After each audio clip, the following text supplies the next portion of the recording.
Ladies and gentlemen, I am SidAlpha. I know that everyone basically either doesn't care or completely understanding that I suffered an unexpected 4 days absence without giving you all a heads up, but regardless, it's left me in the unenviable position of being a bit behind the times when it comes to what's been going on in the games industry as a whole.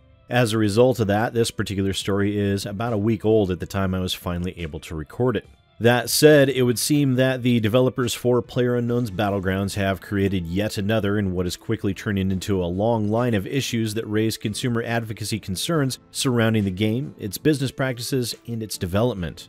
The consumer advocacy issues surrounding the early access Battle Royale game started when the developers instituted the business model that surrounds the earning or purchasing of various loot crates that are opened with keys that have to be purchased with real-world money in a pseudo-gambling methodology that is the bedrock for what is now a thriving, very real gambling economy that mirrors identically what we saw with the CSGO skin gambling and crate opening sites like CSGO Lotto and so many others that caused a large YouTube controversy with T. Martin and Pro Syndicate that resulted in legal charges being filed. The implementation of the exploitative gambling cosmetics business model was followed closely by multiple small controversies surrounding questionable banning practices and, whether real or not, at least a perceived favoritism towards Twitch streamers and a hardline stance against stream snipers, sometimes resulting in bans where people were accused of stream sniping but were seen to be inconclusive with little to no evidence provided or faith that the developers were on the level. Continuing on with the nonsense, there was also the extremely well-publicized high-grade hissy fit that was thrown by Bluehole, the developers of PUBG, over the announcement that Epic Games were releasing a Battle Royale mode for their game Fortnite. Epic Games, who are also the creators of the Unreal 4 engine that PUBG also uses, capitalized on the visibility created by Bluehole's complaints to a massive boost in numbers at launch.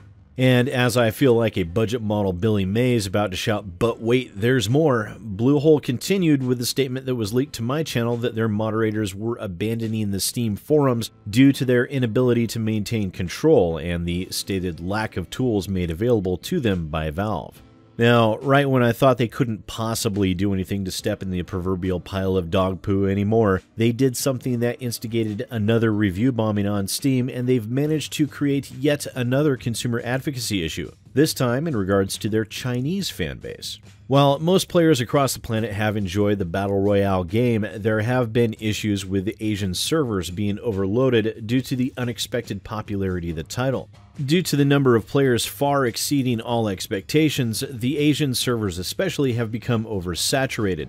Bluehole stated that they had maxed out the capacity of the cloud hosts they were using, and the other providers' cloud systems that they brought on were not up to the strain, causing repeated server crashes and locks due to the heavy load. Those in China seem to have been affected the most by this, but more due to the fact that there are no servers within China. This has forced Chinese players to rely on the North American and Asian servers, which causes extreme amounts of lag. Now, following a recent patch to the game, Chinese players were not met with shiny new Chinese servers to play on, but rather in-game advertisements for a PUBG whitelist VPN service. It's been reported that Bluehole has apparently partnered with the largest proxy service in China to be able to provide a subscription-based VPN that the Chinese players will have to pay for.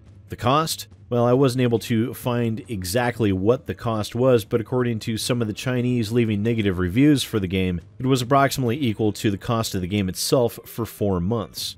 In the midst of all of this, there are also rumors floating around that Bluehole receives a cut from the sales of the VPN service, which, if true, would absolutely remove any possible incentive that Bluehole might have for purchasing servers for the Chinese market. After all, why jump through all the extra hoops when you can have a market that will help you pay for additional servers elsewhere? It is and will continue to be an extremely anti-consumer action if this turns into a long-term scenario. As it is, it's only somewhat anti-consumer, not blatantly anti-consumer. One Chinese player, Euphonium, had the following to say over this. As a Chinese player who speaks for the largest player group of this game, I must tell you guys a fact about how Bluehole handled server issues. Because there is no Chinese server, and playing in any server like North America or Asia will give players a lag over 200 milliseconds, nearly every single player in China needs to spend considerable extra cash compared to the price of the game monthly to purchase access of a net proxy to get rid of the lag. Usually, 4 months membership fees of a decent proxy cost the same money to buy a PUBG. But instead of trying to solve that problem for the region that has the most players in the world, Bluehole just made partnerships with the most popular proxy company in China and claimed it to be the official proxy for PUBG. And that is absolutely ludicrous. There is not a second region in this world that needs to pay extra money beside the cost of the game itself to play, not to mention that cost is paid monthly. The developer is not only trying to make the extra spending go away, but also make new partners to rip players off more. As a player, I found that very, very insulting, and Chinese players are treated very unfairly.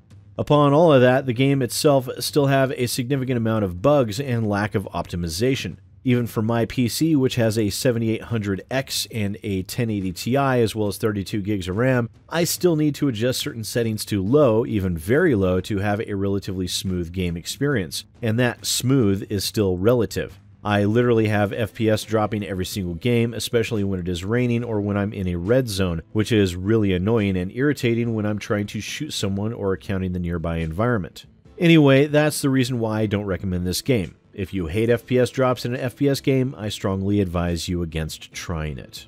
And these sentiments have been widely expressed by a great many players as the early access title continues to come under fire repeatedly over constant issues, and it would seem that the game is in an odd and potentially precarious state where the number of new players continues to rise, but it would seem that consumer confidence in Bluehole continues to slowly diminish. In a statement regarding this released on their website on the 2nd, Bluehole had the following to say. Today, we would like to address the connection, login, and server crash issues some of you have been facing. First of all, we would like to sincerely apologize to everyone for the recent server issues which resulted in long waits and any inconveniences. Our development team has been continuously upgrading the service architecture to address the increasing concurrent player numbers and tackle any emerging issues. Despite our daily efforts, there were some unexpected issues during peak times, and we were unable to resolve some of the issues as fast as we would have wanted to. We anticipated about 1 million concurrent users in the beginning of our early access period, and that is when our lobby server was initially designed. Since the end of June, our concurrent player base saw a rapid increase, so we started designing a new server architecture. However, the number of users increased faster than our development speed, which resulted in more connections and server issues recently. It has become increasingly difficult to manage servers during peak times. To alleviate the above, our development team will prepare our servers far more in advance so that they can handle a much larger number of concurrent players. This is something that we plan to continuously improve on. Many players have asked us about the increased number of server crashes in Asia. Recently, the number of concurrent players in Asia has rapidly increased, and there were times the cloud service we've been using could not provide more physical servers. To address this problem, we added service from another cloud service without sufficient testing. Some servers overloaded, which caused frequent crashes. Our development team is investigating the issue in order to prevent it from happening in the future. The entire development team is doing their best to make sure all PUBG players in the world can play PUBG smoothly whenever they want. Again, we would like to sincerely apologize to all the players who experienced any inconveniences due to server problems or connection errors. Please rest assured that we have doubled our efforts to improve the quality of the service. On a side note, we have been continuously working on optimization and doing our best to make gradual improvements. Our team will not be content with the status quo and will do our best to improve your experience. Thank you for your patience and understanding. And if this situation were to only last for a month or two, I think that most people would be understanding and that Bluehole would be seen as attempting to line things up to be able to allow people a better experience with the game while they implemented a permanent solution. However, given that Bluehole has endorsed a VPN provider as the official proxy company for PUBG, I have severe doubts that this is merely a short-term solution, and it is most definitely seen as a greedy move by the Chinese market. And given Bluehole's recent decision-making, I feel this will only be fuel on the dumpster fire that PlayerUnknown's Battlegrounds is steadily becoming. But as always, please do feel free to let me know what you think about all of this down in the comments below. Once again, ladies and gentlemen, I am SidAlpha, and I'll see you next time.